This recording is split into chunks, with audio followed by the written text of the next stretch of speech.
Hi అండి, chocolate cake చేసేసుకుందామా. New year Christmas వస్తుంది కదా. ఫస్ట్ ఒక గిన్నె తీసుకొని అందులో 1 కప్ మైదా వేసుకొని 2 spoons cocoa powder, 1/2 spoon baking powder, 1 spoon baking soda వేసుకొని ఒకసారి అంతా బాగా కలిపేసుకోండి. ఇప్పుడు ఒక మిక్సీ జార్ తీసుకొని అందులో 1/2 కప్పు ఫ్లేవర్లెస్ ఆయిల్ వేసుకోండి, 1 కప్పు షుగర్ వేసుకొని 1/2 కప్పు కర్డ్ వేసుకోండి. అట్లానే కొంచెం పాలు కూడా వేసుకొని వెనిలా ఎసెన్స్ కూడా వేసుకొని ఇట్లా కోర్స్గా మిక్సీ పట్టేసుకోండి. ఇదంతా మైదాలో వేసేసుకొని కట్ అండ్ ఫోల్డ్ మెథడ్లో ఇట్లా కలిపేసుకోండి, వీడియోలో చూపిస్తున్నట్టు. ఇప్పుడు ఇందులో మీకు కావాల్సిన డ్రై ఫ్రూట్స్ వేసుకోండి. నేను కాజు, బాదాము, టూటీ ఫ్రూటీ వేస్తున్నాను. ఇంకా మీ దగ్గర ఏముంటే అవన్నీ వేసుకొని వీడియోలో చూపించిన విధంగా ఒకసారి బాగా కలిపేసుకోండి. నేను ఎగ్లెస్ చేస్తున్నానండి, అందుకే కర్డ్ వేశాను.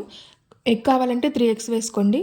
ఇప్పుడు ఒక కేక్ టిన్ తీసుకుని దానిలో కొంచెం నెయ్యి వేసి నెయ్యి అంతా గ్రీస్ చేసుకోండి. తర్వాత కేక్ బ్యాటర్ని వేసి ఒక 2 సార్లు ట్యాప్ చేయండి. తర్వాత ఫ్రీ హీట్ చేసి పెట్టుకునే గిన్నెలోకి కేక్ బ్యాటర్ని పెట్టేసేయండి.